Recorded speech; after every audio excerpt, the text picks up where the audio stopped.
കണ്ടത് നിജം, കാണാത്തത് പോയി. നീ കണ്ടതെല്ലാം പോയി, ഇനി കാണപ്പോകുന്നത് നിജം.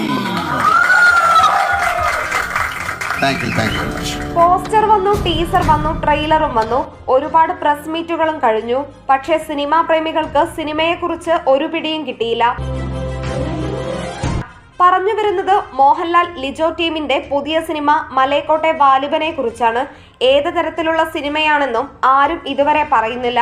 ഒരു അമർ ചിത്രകഥ വായിക്കുന്നത് പോലെ കണ്ടിരിക്കാമെന്നാണ് മോഹൻലാൽ ഉറപ്പു തന്നത്. ഇതുവരെ കാണാത്ത ഒരു സിനിമ എക്സ്പീരിയൻസ് ആണ് എന്ന് സംവിധായകനും പറയുന്നു. സിനിമ പ്രഖ്യാപിച്ചത് മുതൽ പലതരത്തിലുള്ള ഊഹാപോഹങ്ങളായിരുന്നു. മോഹൻലാൽ ഗുസ്തിക്കാരന്റെ വേഷത്തിലാണെന്നും ചരിത്രകഥയായിരിക്കുമെന്നുമൊക്കെ പറഞ്ഞു കേട്ടിരുന്നു. ഇപ്പോൾ ലഭ്യമായ വിവരങ്ങൾ വെച്ച് മോഹൻലാൽ ഒരു യോദ്ധാവായാണ് ഈ ചിത്രത്തിൽ വരുന്നത് എന്ന് ഉറപ്പായി. ഈ ചിത്രത്തിൻ്റെതായി ആദ്യമായി വന്ന പോസ്റ്റർ ഇതായിരുന്നു. ഇതിൽ കാണുന്ന കാൽപാദങ്ങൾ കണ്ടപ്പോൾ ഗള്ളിവരുടെ ലില്ലിപ്പുട്ട് കഥയുമായി സാമ്യം പറഞ്ഞിരുന്നവരുമുണ്ട്. കാലവും സ്ഥലവും ഇല്ലാത്ത ഒരു സാങ്കല്പിക കഥയാണ് ഇതെന്ന സംവിധായകന്റെ പ്രസ്താവനയും ഇതോട് ചേർത്ത് വെച്ച് നോക്കുമ്പോൾ ചില സാധ്യതകൾ ഇല്ലാതെയുമില്ല.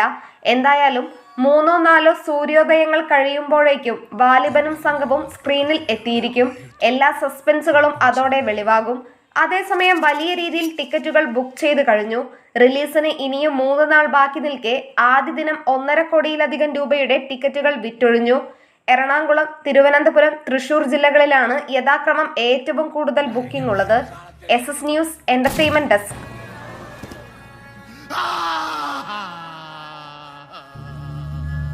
കരയണം, ചോര വീഴണം,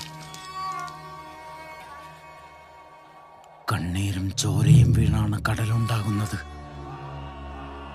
ആ കടലിന്റെ അടിയിൽ നിന്ന് സൂര്യൻ ഉദിച്ചു വരും. സൂര്യന്റെ തീ ഈ കോട്ട ചാമ്പലാക്കും.